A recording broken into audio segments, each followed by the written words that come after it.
खारजी महाज पे बेपनाह नाकामियां का सामना करना पड़ा और ना हमारे स्ट्रेटेजिक पार्टनर्स हमारे साथ रहे, दोस्त हमें छोड़ गए और कश्मीर के मसले से के हवाले से हम बिल्कुल खामोश होकर बैठ गए।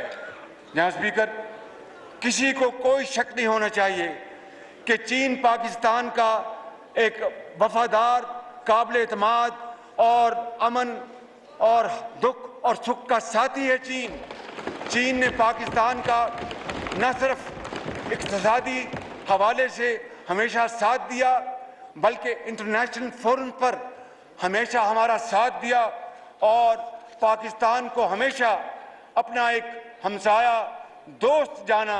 ये दोस्ती जो है ये हुकूमतों के दरमियान तो रहती है, कोई हुकूमत आए या जाए, ये दोस्ती लाजवाल है।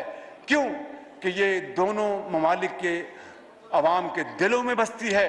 लिहाजा कोई कुछ कर ले, चीन की पाकिस्तान की दोस्ती कोई हमसे छीन नहीं सकता और पिछली हुकूमत ने इस दोस्ती को कमज़ोर करने के लिए और इस दोस्ती में ज़ौफ़ पैदा करने के लिए जो कुछ किया वो बड़ी एक तकलीफ़देह दास्तान है।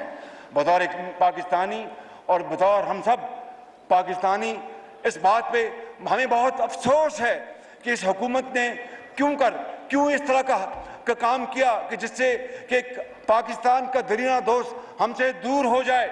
जनाब स्पीकर, मैं आपको यहाँ पर ये कहना चाहता हूँ कि ये दोस्ती ये शानदार दोस्ती है और ये लाजवाल है और ये क़यामत तक कायम रहेगी।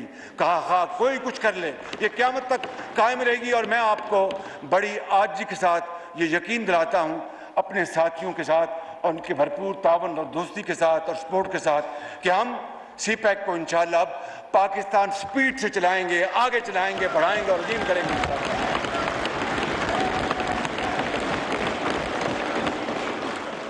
और हम चीनी सदर जनाब शी जिनपिंग और चीनी क़यादत के इंतहाई शुक्रगुज़ार हैं।